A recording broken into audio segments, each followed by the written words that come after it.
Mhm. Good evening. This is Miss Vicky from Star Garden speaking to you tonight for a parent night for Star Garden, which I've been doing 6 times a year for many, many years.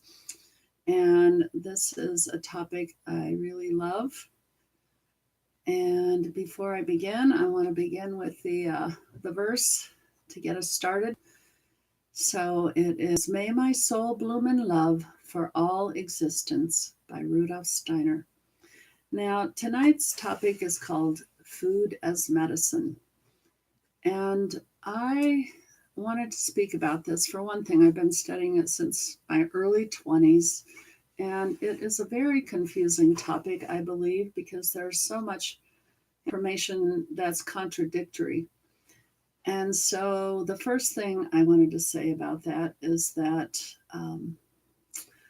you have to use your sensibility for yourself and for your own children. We're all individual and unique. Formulas don't work, but I do think it's a worthy study to figure out what is really healthy for you to eat. So, to begin with, there's just a few principles I want to bring in, and then I'm going to focus on one part of nutrition. And the first thing is to eat seasonally. Now, it really only makes sense that our DNA from many thousands of years ate seasonally because they just ate what was around them at the time. And so now we can eat anything any time of year, probably most places on earth, but definitely in Boulder, Colorado. But I do believe, and I base this really on my experience as a gardener, that seasonal eating is important. And one of the reasons I believe that is that when you garden and you have your hands in the soil and you're smelling it and you're looking at it, you see the soil go through these amazing changes throughout the year. And what that tells you is that the microbiome of the earth changes seasonally. And we are creatures of the earth, and in spite of not knowing it, because now we live sort of alienated from the seasons and from the earth. You can spend your whole life inside without sun, kind of. You'd be very sick if you did. But nonetheless, you can have the lights on and stay up all night, and so on and so forth. We don't live in sync with nature. But still, our DNA loves us to live in sync with nature. So I'm a big advocate of it. And not only that, but I think we're more in relationship to the earth than we know, in that those little microbiome that are in the earth actually get up into us. And there's a wonderful healer, can't remember his name right now, but he was raised by naturopaths. And when he went to college, of course, you had to be vaccinated, or so he believed. And so he was, and he lived in a dorm and ate their terrible food. Within a short time, a year, he was deathly sick. And it took years for his parents traveling all over the world. This was quite a few number of years ago when people didn't understand some of the illnesses of the time. But it turns out he had Crohn's disease, which is a gut, a digestive issue. And he intuited one day that he should eat the soil. And that's how he healed himself, by eating the soil. Now, you might think, ooh, dirt, ick, but just consider that what you eat comes from the soil. And those vegetables and fruits that you eat incorporate that microbiome of the soil. And so I'm bringing that up as a principle to begin with, because to be a healthy person, both physically, or not just both, but in physical way, in a soul feeling way, and in a spirit thinking way, you have to have a healthy gut. And I think I shared this the last time, that they have determined that your microbiome, or your gut, is a more basic way to say it, determines how you think, how you feel. It is very closely connected. So that would be the first principle of food as medicine. You should be eating the most healthy food you can get your hands on. Now, I don't know how it is in other parts of the world, but I do know in Colorado there are farmers markets. There are community supported agriculture places where you can buy the food and you can get to know your farmer. Often they'll let you volunteer and you get to know, how do they treat the soil? What kind of values do they have? How much do they love the earth? Because really, food growing is it's a reflection of love. And the food, the mainstream food, really, probably at least 90% of the food sold in the United States, industrial food, doesn't reflect love much at all. Therefore, it's not healthy. And so you want to have farmers who are using good practices and making sure their soil is healthy, healthy, healthy. Because if they have healthy soil, the food you will be eating will be healthy. It really is kind of that simple. It might be more complex to realize it because the organic standards have been messed around with once the government got involved and fiddled around with the organic standards. But if you find a local farmer, you'll be a little bit more certain. And better yet, if you can grow food, that's a really good thing. So, but not only fruits and vegetables that you can grow, but the animals, if you're a meat eater, you really need to take great care in the quality of meat that you eat. The standards that they use for industrial animals is deplorable. It's horrible. It's inhumane. It's cruel. Some of you, I'm sure, have seen the movies about that. It's not the kind of meat you want to be eating. And then there's fish. And there are organizations that qualify how healthy the fish is, because if it's not, it will be loaded with mercury and other very toxic chemicals. And toxic chemicals do not promote good health. So those are just a few principles. Same thing with eggs. If it's not highly organic, qualifiably organic, free range, if at all possible, it's not going to be as healthy. So that's a principle to follow. And then eating as much as that you can that is seasonal. Now, one of the exceptions I make to that rule of seasonal is to eat seasonally what comes from other regions of the world, like, for instance, citrus. Citrus has a season, and eating citrus in its season here is very helpful. And what Ayurvedic principles say about it is that in the wintertime, we need to be more acidic, which means we would eat more grains, more beans, more nuts, more meat, more cheese. Those kinds of things make you acidic. But at the same turn, you need to balance that. And so the citrus really balances the acid alkaline. It doesn't quite make sense when you think about it at a topical level, but citrus fruits alkalinize your body. And so an alkalinity and acid balance is a more complex topic than just, are you acid alkaline? But you're trying to keep your blood at something of a balanced level. A little bit more acidic in the winter months. And then as you move into the spring, comes all the cleansing herbs and greens, the kales, the dandelion greens, the lettuces, all the greens. They have a bitter element in them that cleanses your liver and your gallbladder. And that's an important thing for you to do, because over the winter you kind of stocked up. You needed to stay warm. But in the spring, you need to start cleansing your blood and cleansing your system. And then you go into the summer months and it becomes just what's growing around you, you know. Then eventually it's a lot of fruits. And the fruits help to give you lots of fire and vitality, because they are loaded with antioxidants. All fruits are really, and many vegetables.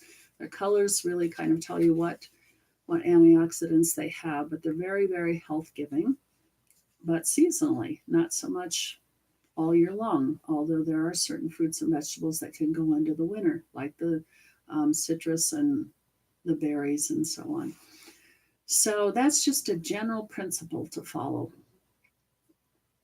And then eventually I'm going to speak about enzymes in live food, but I did want to mention that from Steiner's uh, perspective, cooked food shouldn't be disqualified as a good food. First of all, someone puts a lot of love into it, and many of us need a little pre-digestion, which is what cooking does. The heat helps to begin to pre-digest it. Like beans, for instance, that's a pre-digestion that takes place. And I do follow that principle of Sally Fallon and Nourishing Traditions, that you soak beans, you soak nuts, and so on, is they have phytochemicals that inhibit absorption. So that's an important principle to follow. Now, if you look at how things grow and look at it from that perspective, and I've often presented the fourfold aspect of the human being: the physical, and the life body, and the soul body, and then the spirit body. They have other names, but that's the basis. The physical is the mineral world. And so health is very much depends on you having all the minerals that we're made of. And I'm not going to go all through them, but I think an important principle to know is that if you are taking mineral supplements, do your best to take plant-based minerals supplements, except for one food, which is Himalayan sea salt and other sea salts, which have all the minerals. All the minerals go into the ocean from the earth. And so the ocean foods, the algae and spirulina and all those things, plus the sea salt and the Himalayan sea salt, have all the minerals. And they also help to give you electrolytes, which basically helps the electrical firing of your cells to give you energy and other things. So, yeah, minerals. And if you have some kind of illness, it can be helpful to look up online what mineral deficiencies there are. And in my own life, I've come to this pretty basic thing of knowing what I must have. And of course, protein's a very important thing, but not huge amounts of protein. And for me, I'm a vegetarian, so I don't have meat proteins, but I do eat eggs and I do eat cheese. And of course, there are the principles of a vegetarian needing to watch for certain deficiencies, because um, it's not impossible to get all of the nutrients from vegetables, but you have to be very conscientious about it. And animals tend to focus those mineral and nutritional components, the B vitamins, for instance, and I forget which others, but you do have to watch that as a vegetarian. So anyway, I know a little protein, and then calcium, magnesium are a really important one for me. In balance, they need to be pretty much in balance. And so you look up, what I do is I look up the foods that have an excess or a large amount of those minerals, and I try to eat those. And then I do a B vitamin. I do a complex, and but I also like to eat nutritional yeast, which is a B complex. And there's other foods that have it, but you can look it up online. All these things are easy to find out online. And I'm telling you, what you really have to do is a little bit of research on your own.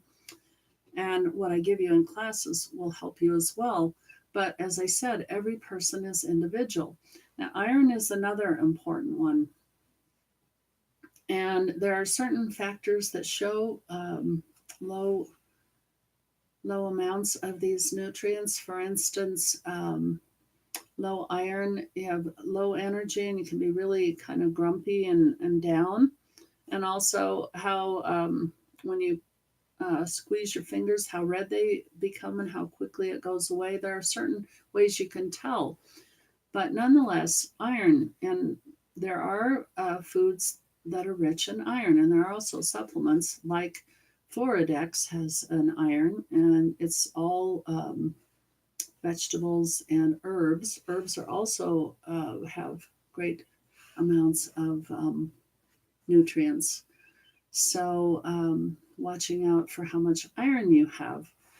And then the omega fatty acids, the 3s and 6 in balance, which usually for most people is a fish oil.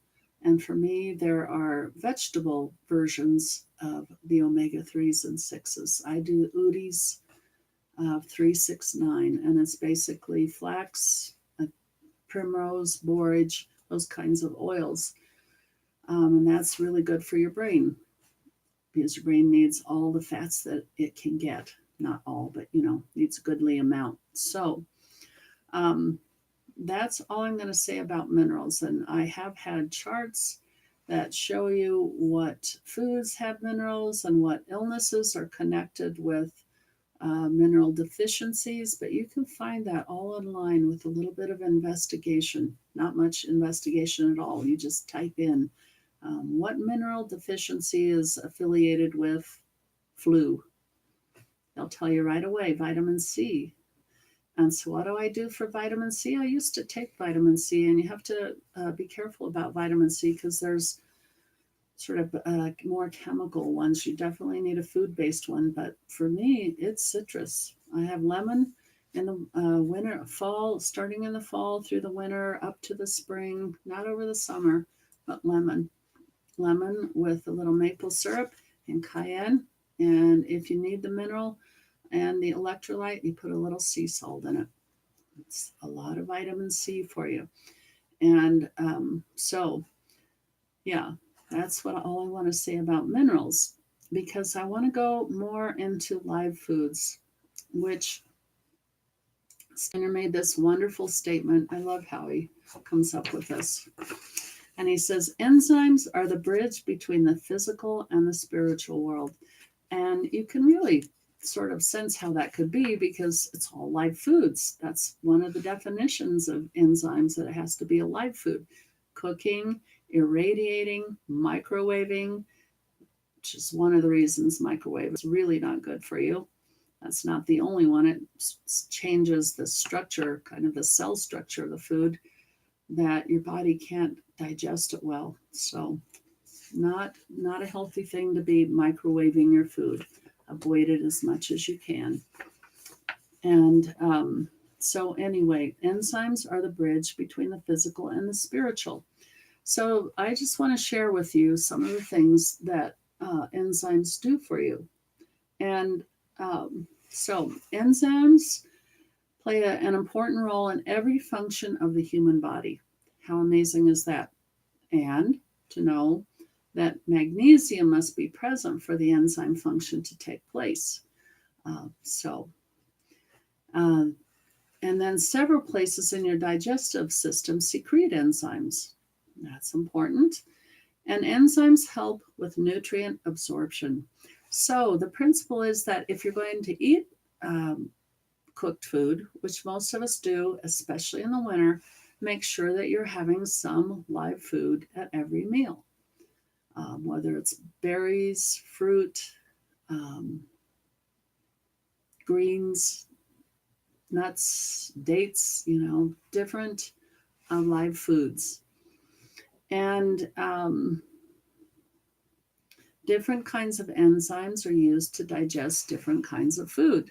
And when you're not able to digest some sort of food, it is some kind of enzyme deficiency that makes it that way. And I learned that when I went through menopause, that certain foods became really hard for me. And I started studying it, and they would say, well, here's the enzyme you take for protein digestion, and here's the one for carbohydrates, here's the one for dairy, and so on and so forth.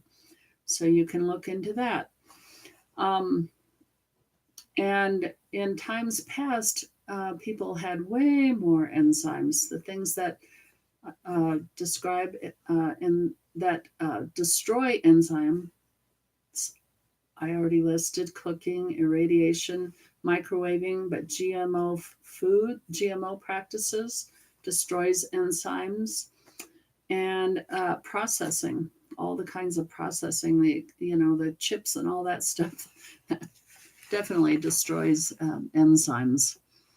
So enzymes help with anti-inflammatory and antibacterial action, and they heal the damage caused by injuries and may cure many illnesses.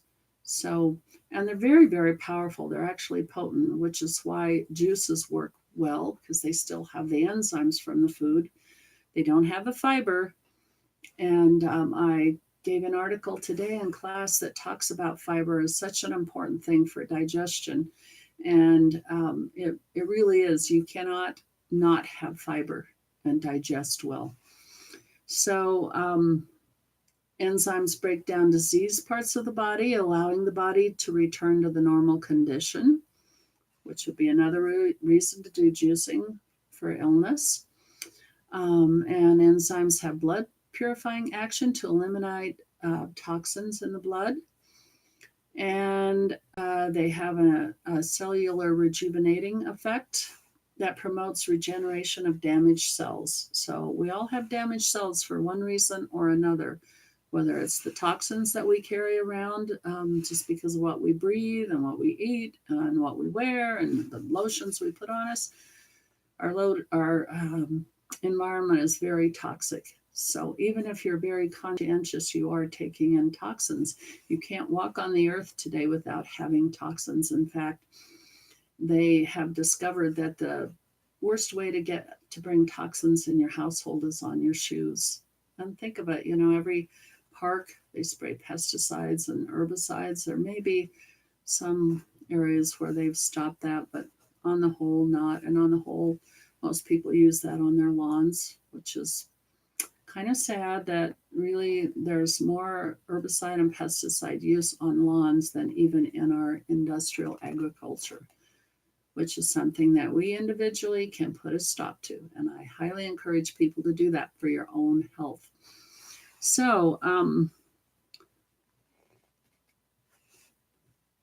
yeah, let's see if there's any other things that I can tell you about enzymes. They fight diseases. An enzyme can perform the same job over and over millions of times, and they do their job best in a balanced pH, so balance between acid and alkaline, and temperature conditions found in nature. Enzymes are proteins. Once their job is done, they exit. They're done. They break down. And enzymes are very present, for instance, in the forest, which is why it's a very good idea when you do agriculture, when you grow, that you have trees around. Because the trees have this whole little fungus, different organisms, and enzymes participate in that. And I've told you the thing about trees sensing a tree that's sick a mile away and will send through the earth the enzymes to heal it. And so you can imagine that enzymes are very, very powerful as healers. They help to fight disease. Every living thing produces enzymes, and enzymes control chemical reactions. Not only do enzymes work very, very hard, they also work with blinding speed, which is amazing. But when you consider what Steiner says, that they're the bridge between the physical and the spiritual, you can begin to understand that. And research indicates that enzymes help in brain function. So live food is very important, and it stands to reason. Children actually like live food a lot. But if you think of a baby, for instance, not all food can be served live.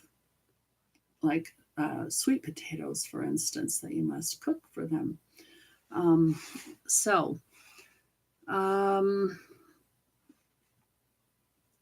freezing doesn't harm enzymes. They'll be fully active after thawing, but temperatures above 140 degrees will destroy enzymes. So when you dry fruits, for instance, or vegetables, I keep it around about 115 degrees, but they say not over 140, and the enzymes are still there. So all those little dry dried fruits that I give the children before class and after class have enzymes for them. So some enzymes strengthen your immune system and fight viruses and other diseases. Is that not food as medicine? Yes, it is. And enzyme deficiencies are behind genetic diseases, what they call genetic diseases, but consider Alzheimer's, Parkinson's, even heart disease. Enzyme deficiencies are behind them. So some form of live food, and you have to investigate which live food, if your family has that tendency or if you feel that's what you need to watch for, figure out which live food will help with that. Enzymes are the human body's life force and are involved in every function of the body. So we need it for life. Vitamins, minerals, and hormones must have enzymes to work properly. So let's hear it for live food, right? Vitamins work better with enzymes. And vitamins and minerals are coenzymes, meaning they require an enzyme to work. Your vitamins will work better. The ionic minerals will work better, and you'll get a lot more out of your nutrients with enzymes. Now, you can buy enzymes as supplements. They do work, and I know I use them. Enzymes are just as important as vitamins, minerals, or any other nutrient because enzymes are the work force and the life force of the human body. So keep eating that live food, right? Life cannot exist without enzymes. Individuals who are enzyme deficient are subject to physical problems, disease, and degeneration. And as I said, you can eat cooked food, but make sure you're having live food with every meal or during your day. And anyone who eats only cooked or processed food requires supplementation to assist digestion, and that is the supplementation of enzymes. So, and I think I've already said enzymes help to cleanse your body, and that's very, very important, obviously, because we're so toxic these days. Without enzymes, life could not be sustained. So I will be giving this kind of information in the boxes for parents very, very soon. And I hope in the future that I can get this kind of information on the website. I haven't thought about it at all, but I really would like to get it maybe into the blog rather than YouTube. Or maybe we can photo it for YouTube. I haven't considered it, but I would like to get this information out generally in written form so you could see it. I don't have time right now to write something else. And yes. So here are some of the foods that are rich in enzymes. I'm going to read this list for you. And fermented foods, really great. And you know those yogurt, kefir, kombucha, jun, miso, not pasteurized soy sauce, and this one, even cottage cheese. Anyway, sauerkraut, pickles, fermented pickles, all those. Unpasteurized fruit juices, and tempeh, that was the one I was forgetting. Pineapple, rich in enzymes. Papaya, a type of mushroom called aspergillus, but I wouldn't be surprised if many mushrooms have enzymes. Bananas, avocados, grapes, mangoes, fresh raw dates, fresh raw figs, raw honey, raw butter, and butter that's grown or made from pasture raised cows, of course. Um, Germinated cereal grains, seeds, and tree nuts. And then herbal bitters. Not not many people eat these things, but gentian, wormwood, golden seal, barberry, dandelion, and hops. And you can buy bitter herbs mixtures at the health food stores that have lots of enzymes. And artichoke. So that's just a basic list. And so that is a very good principle to know that live food is important to eat on a regular, daily, every meal that you can.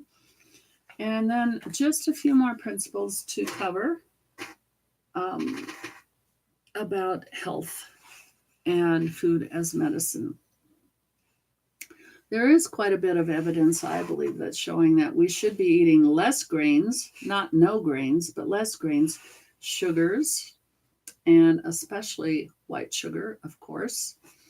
And just to say, honey and maple syrup is not the same as sugar.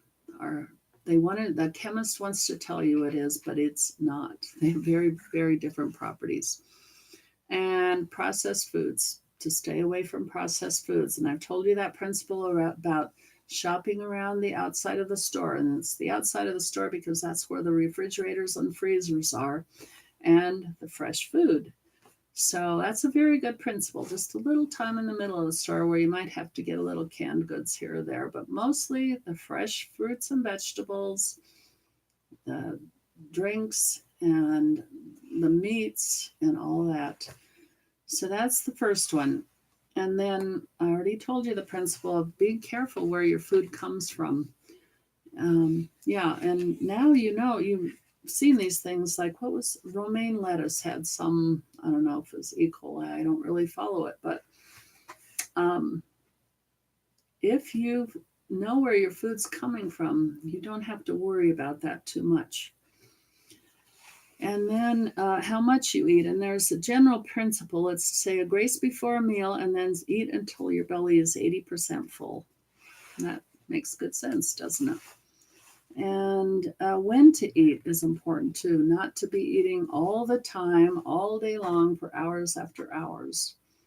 And really, Ayurveda says 3 meals a day and nothing in between so that your body goes into a kind of a fasting phase regularly so it will digest.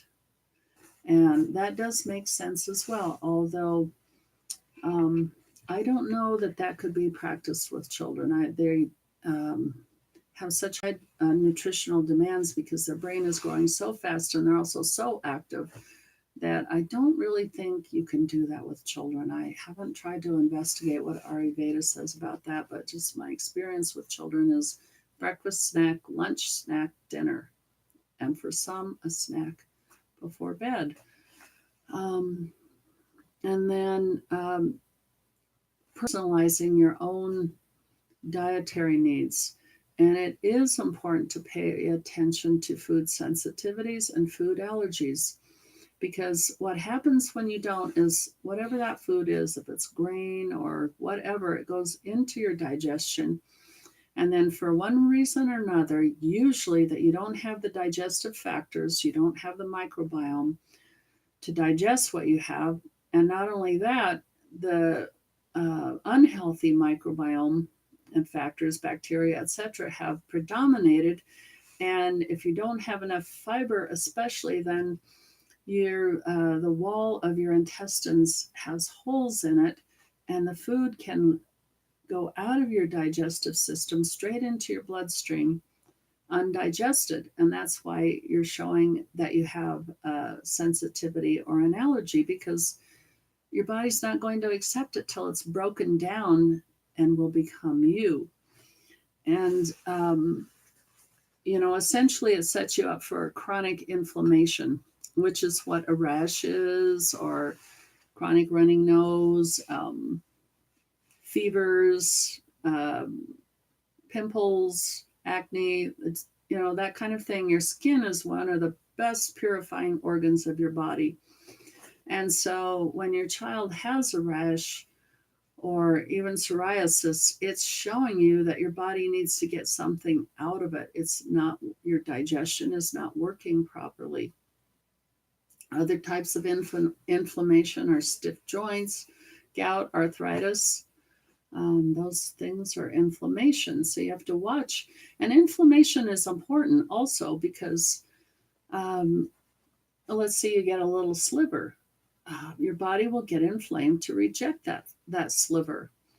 Or an organism comes into you, a bacteria that doesn't belong there, and your body immediately sends these little fighters to get rid of it and causes inflammation. So inflammation is an important thing going on in your body. It's necessary to daily cleanse it and get it out through inflammation. But chronic inflammation means you're just always inflamed and always overly inflamed to the point where it makes you sick. So it's something to pay attention to if there are foods that don't agree with you. And it's hard to know with children, really, because they can't really tell you, that their belly doesn't feel good. But rashes and skin disorders are a really good way to know. And also, I believe, a very young child, first of all, an indicator that they should have food and food can become a medicine to them. Obviously, I support nursing because the mother's milk has factors that nothing else in the world has to help that child. And hopefully, if the baby goes through the birth canal and gets inoculated with the properties of digestion from the mother, that helps them. But if they're not, then they need to be inoculated with those digestive factors. But mother's milk also happens. But then when those little teeth start to come in, that is a signal to you that your child is ready to start food. And before that, not really, although there are children who have such a fast metabolism that sometimes you have to give them some sort of food just because they can't stay full. They need more to digest. And I think in our time, most people say not to do grains. I know when I was young, they started you out on grains.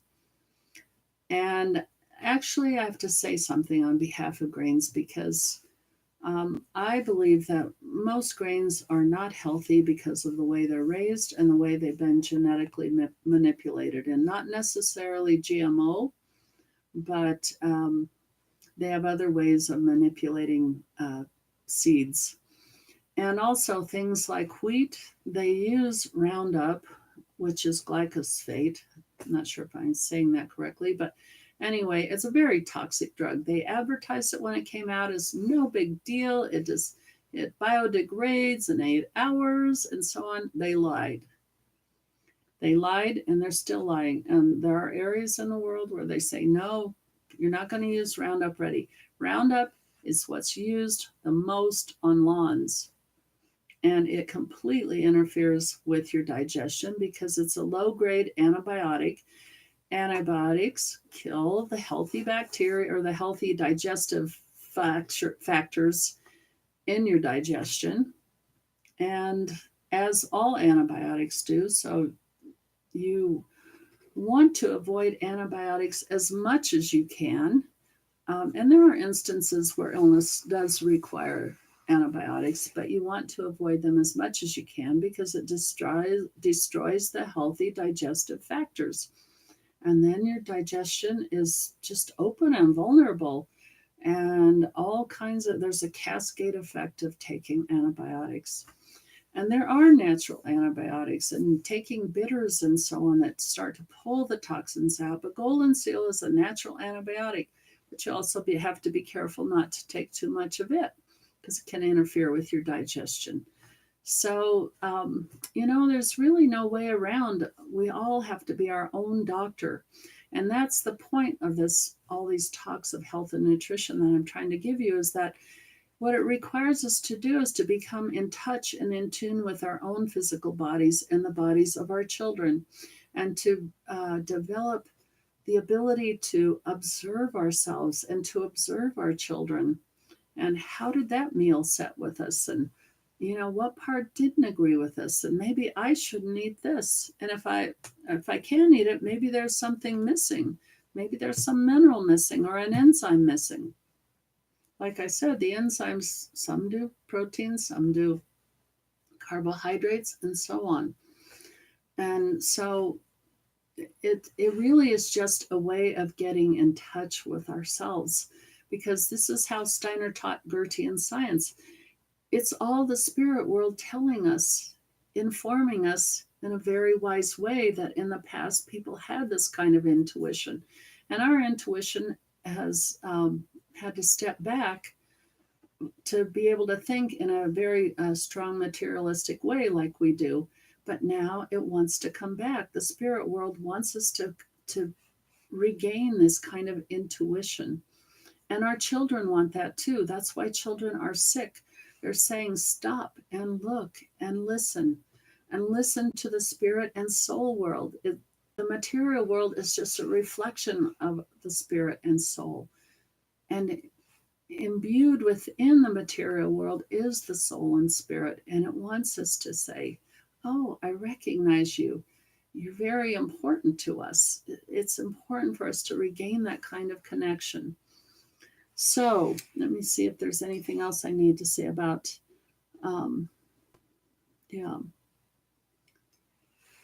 yeah. And just, really trying to figure out with your own child, what do they need? I remember with Patrick, he had, I didn't realize he had a sensitivity to dairy until I finally realized that how red and chapped his cheeks were was an indication of that. So the first thing we did was take him off dairy, and we started to give him fresh produced almond milk, and it helped him right away. So, those are things worth figuring out. And your child's mood and how well they're able to sleep. You yourself also, your mood, how you're able to sleep, how much energy and vitality you have. Those kinds of things tell you how well your gut is working and whether you have deficiencies or not. And so you can investigate them. I can't just teach it all to you. And, basically what I do, if I see some issue, I just start to look in that direction. And that's what I do for the people that I love and work with. And then before I end, I wanted to show you this book that, all at once people started telling me about it. And I know it's been around a while. And they said, oh, this book is so much like you. And it is. And I'm slowly reading it because I don't have that much time to read right now. And I'm going to show it to you, but it's called, no, will it show? It won't show correctly. It's called Medical Medium, Life-Changing Foods. And, basically he tells you the healing properties that foods have, not based so much on their nutritional content, but spiritually what the higher beings have told him is good for you. And he has a few principles that I really, really like and I really, really support. And so let me see if I can find them. One of them is that wild foods really help your immune system, because wild foods like wild blueberries and wild herbs and so on, they're so adaptable and they're survivors. They can just, master anything. And then the fact that herbs and spices are supercharged nutritionally foods. And you've seen, those of you who are in class, how often I just put herbs on the top of foods or mix it in. Parsley, basil, cilantro, And kale, I'll just cut it into food because there's your enzyme. There's your super packed nutritional food without even thinking about it. And so those are just a couple of principles that he teaches that I think are very, very good. And so, yeah, I think I covered everything I wanted to cover tonight, and I will continue. And I'm mostly basing what I am doing on the people that are in the class, the children's class and the parent-child class, and what I think could be most helpful to you. Because we all want to be healthy, and I think it's a totally doable thing. So, with that, and that was not too long, which I don't want to be too long. No one has a lot of time now. Right at 45 minutes. Perfect. So, may my soul bloom in love for all existence by Rudolf Steiner and by me. So, have a good evening. Thank you. Bye bye.